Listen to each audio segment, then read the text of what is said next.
दोस्तों नमस्कार, मैं हूं शैलेंद्र सिंह और आप देख रहे हैं हमारा YouTube चैनल शब्द शब्द शैलेंद्र सिंह। आज हमारे साथ हैं अनीता सिंह राजपूत जी, जिनका पार्थ चैरिटेबल सोसाइटी है। इससे पहले वो इंटीरियर डिज़ाइनर भी है, लेकिन अब वो समाज सेवा के क्षेत्र में है। उनका जो NGO है वो महिला और बच्चे इन पे काम करता है। तो आज हम बात करेंगे अनीता जी का जो NGO है उसके बारे में, साथ ही साथ जो कोलकाता की घटना है डॉक्टर के साथ, उसको लेके जिस तरीके से महिलाएं अलग अलग खेमों में बटी हुई हैं, कोई राजनीति के नाम पे, कोई जाति के नाम पे, तो इसका प्रभाव महिला अपराधों पे क्या पड़ता है। अनीता जी, बहुत बहुत आपका स्वागत है। नमस्कार सर। पहले तो आप थोड़ा सा अपने बारे में बताइए कि इंटीरियर डिज़ाइनिंग आपने शुरू की और फिर NGO के सेक्टर में आई, कैसे शुरू हुआ सफ़र? ये मेरा प्रोफेशन था। हाँ। इंटीरियर डेकोरेशन मुझे बहुत पसंद है, इसलिए मैंने स्टार्ट किया था। बट NGO में मैं इसलिए आई क्योंकि मुझे लोगों से कनेक्ट होना, लोगों के लिए कुछ कर पाना की एक इच्छा थी, तो मैंने स्टार्ट किया NGO। और अभी हम महिलाओं और बच्चों पे काम कर रहे हैं। अच्छा। और कोशिश कर रहे हैं कि उनके लिए हम कुछ अच्छा कर पाएँ। किस साल शुरू किया आपने? 2018 से। अच्छा। NGO के काम में मैंने क्या क्या कुछ किया आपने, कहाँ कहाँ किया, कुछ थोड़ा सा बताइए। जी, मैंने बच्चों को स्कूल में शिक्षा देने के लिए किया और बहुत कुछ बच्चों को मैंने स्कूल में एजुकेशन के लिए उनकी फ़ीस वगैरह मैं पे करती हूँ। और साथ ही महिलाओं के लिए बहुत ढेर सारे मैंने सांस्कृतिक कार्यक्रम, और हमारे साथ बहुत ढेर सारी महिलाएं जुड़ी हैं जो समूह के रूप में भी हैं और समाज में ऐसी महिलाएं भी हैं। कुछ टीचर्स हैं जिनके साथ हम पार्थ चैरिटेबल सोसाइटी को आगे बढ़ाने की कोशिश कर रहे हैं। अच्छा, क्या आगे और प्रोग्राम है, किस तरीके से समाज सेवा करना चाहते हैं? अभी जैसा कि आप जानते हैं एक ज्वलंत मुद्दा है महिलाओं का। हाँ। तो मैं चाहती हूं कि महिलाएं सुरक्षित रहें, जिस क्षेत्र में हम सभी महिलाएं एक साथ एकजुट आएँ, एकत्रित हों और इस आवाज़ को एक बुलंद आवाज़ बनाएं, ताकि समाज में एक अच्छा मैसेज जाए कि ये जो कुकृत्य समाज में हमारे हो रहा है, जो मुझे लगता है कि गालियों से शुरू होता है, जो जहाँ से मानसिक विकृतता लोगों में आती है, वहाँ से स्टार्ट बंद करें। क्योंकि हमारे यहाँ समाज में जो गाली होती है वो माँ और बहनों से ही शुरू होती है। और यहाँ से कहीं ना कहीं वो माइंड में बैठता जाता है। उस चीज़ को हम हमारे कानून को बहुत सशक्त बनाना है।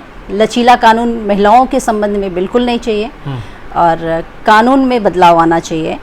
1 महीने के अंदर ऐसे अपराधियों को सज़ा मिल जाना चाहिए। 8 साल निर्भया के केस में लगा, जो मुझे लगता है बहुत ही मतलब महिलाएं उस चीज़ के लिए एग्री नहीं है कि अगर ऐसा कोई कानून बनता है जिसमें 1 महीने के अंदर निस्तारण कर दिया जाए इस केस का। मतलब फास्ट ट्रैक बना के जी, अपराधों फास्ट ट्रैक ऑलरेडी बहुत पहले से बना रखा है गवर्नमेंट ने, बट फिर भी 8 साल लग गए हमारे यहाँ। सारी महिलाएं एक साथ आएँ, इस चीज़ को एक मुहिम बनाएं कि हम घर से ही जो घटनाएं हमारे साथ घटित होती हैं वो हम वहीं पे रोक दें। अगर हम घर पे इस चीज़ को रोक पाएंगे, हर महिला अपने घर पे रोक पाएगी, अपने बेटों को संस्कार दे पाएगी। बेटियों को हम संस्कार देते हैं, लेकिन अगर हमने अपने बेटों को संस्कार दे दिया तो शायद ये थोड़ा सा कमी आ सकती है हमारे समाज में। अच्छा, जो कोलकाता की घटना है उसको लेके जिस तरीके से महिलाएं पार्टी जाति की लाइन पर हैं, एक सामूहिक प्रयास महिलाओं की तरफ से नहीं हो रहा कि उस घटना के खिलाफ खड़ी हो सके। जी भैया, एक्चुअली जो रेप केस है इसमें इसे हम राजनीतिक बिल्कुल न लें, इसे पार्टियों में ना बांटें, क्योंकि हमारे यहाँ बहुत ढेर सारी पॉलिटिकल पार्टीज़ हैं जो इस मुद्दे को अपने अपने एंगल से देखती हैं। पहली बात, पॉलिटिकल पार्टीज़ में ना बांटें और बांटी जाएं ये रेप केसेस, और दूसरा जातियों में ना बांटी जाएं, क्योंकि अगर हम जाति में बांटते हैं, महिला तो अपने में एक जाति ही है। बिल्कुल, तो महिलाओं को कभी भी ना सुरक्षा मिल पाएगी। ये तो जाति और राजनीति, इन दोनों से रेप केसेस को दूर रखा जाए, ये तभी महिला अपराधों के प्रति एक न्याय हो सकेगा। बिल्कुल, क्योंकि हमने देखा है कि बहुत सारी घटनाएं जब महिलाओं के लिए होती हैं तो महिलाएं खुद जाति पार्टी इन सब में बढ़ जाती हैं। महिलाएं खुद बढ़ जाती हैं, क्योंकि वहाँ पे आप अगर पार्टी में बढ़ गए तो आधी महिलाएं इधर जाएंगी दूसरी पार्टी के साथ और कुछ महिलाएं दूसरी पार्टी के साथ जाएंगी, जो बिल्कुल नहीं होना चाहिए। ये देश का मुद्दा है, ये महिलाओं का मुद्दा है। आधी आबादी है हमारे देश में, अगर ऐसे ही घटित होता रहा तो कहीं ना कहीं ये बहुत सालों साल चलता रहेगा। इस पे कंट्रोल करने की बहुत ज़रूरत है। जैसे हम अगर पश्चिम बंगाल की घटना को देखें तो वहाँ पे मुख्यमंत्री भी महिला हैं और 11 सांसद तृणमूल कांग्रेस की महिलाएं हैं, लेकिन उस मसले पर वो सब चुप हैं। वही महिलाएं या वही मुख्यमंत्री मणिपुर के बारे में बोलते हैं। तो ये जो सेलेक्टिव तरीका है कि आप अपने राज्य के बारे में नहीं बोलेंगे, दूसरे राज्य के बारे में बोलेंगे, तो इन सीमाओं से महिलाओं को मुक्त होना चाहिए। बिल्कुल। अगर आप महिला मुख्यमंत्री हैं, आप रोल मॉडल हैं उन महिलाओं की जो आपको देख के आगे बढ़ रही थी, लेकिन यहाँ पे आप चुप हैं। आपको एक कदम आगे बढ़ाना चाहिए और मुखर होके इस केस को निस्तारित कराना चाहिए।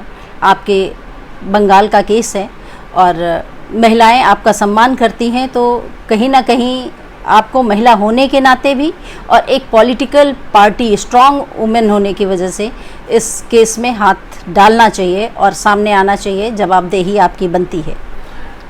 आपने ममता बनर्जी को देखा, उनकी पॉलिटिक्स को देखा है, संघर्षशील महिला रही हैं। बिल्कुल। 3 बार से वो वहाँ पे मुख्यमंत्री हैं। लेकिन क्या इस कांड के बाद आपको लगता है कि उनकी छवि को नुकसान हुआ है? बिल्कुल होगा।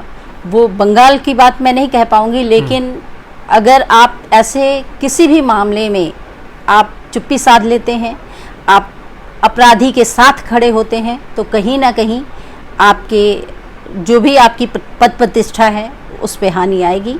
आपका मान स्वाभिमान घटेगा समाज। यानी जो पश्चिम बंगाल के बाहर की महिलाएं हैं, वो जिस तरीके से ममता बनर्जी को रोल मॉडल के रूप में देख रही थी, उसमें कमी आई है। उनको लग रहा है कि उनको इस तरीके का एक कठोर कदम उठाते हुए न्याय संगत काम करना चाहिए। बिल्कुल। कुछ और कहना चाहती हैं महिलाओं से? आप संगठित रहिए और एक दूसरे का साथ दीजिए, क्योंकि अगर आप अकेले हैं तो कहीं पे भी कोई भी संघर्ष आपका काम नहीं आएगा। इसलिए समाज में आगे आइए और संगठित होइए। घर से शुरू होने वाले इन अपराधों को ख़त्म करने में आपका सबसे बड़ा रोल होगा। आप अपने बेटों को एक अच्छा संस्कार दीजिए। तो इस तरीके से जो महिला अपराध हैं वो कम होंगे और न्याय संगत उनके साथ काम होगा तथा एक सुरक्षित माहौल वो महिलाएं अनुभव करेंगी, जिससे कि कार्य क्षेत्र पे, वर्क प्लेस पे जाने से उनको कोई डर नहीं लगेगा। नहीं तो अगर कार्यस्थलों पर ऐसे होता रहा तो महिलाएं वहां जाना बंद कर देंगी और जिसका नुकसान पूरे समाज और सोसाइटी को होगा। बहुत शुक्रिया अनीता जी आपको, और दोस्तों आपका भी बहुत शुक्रिया कि आप इतने लंबे समय तक हम लोग देखते हैं। तो देखते रहिए, लाइक, सब्सक्राइब और शेयर करते रहिए। धन्यवाद जी।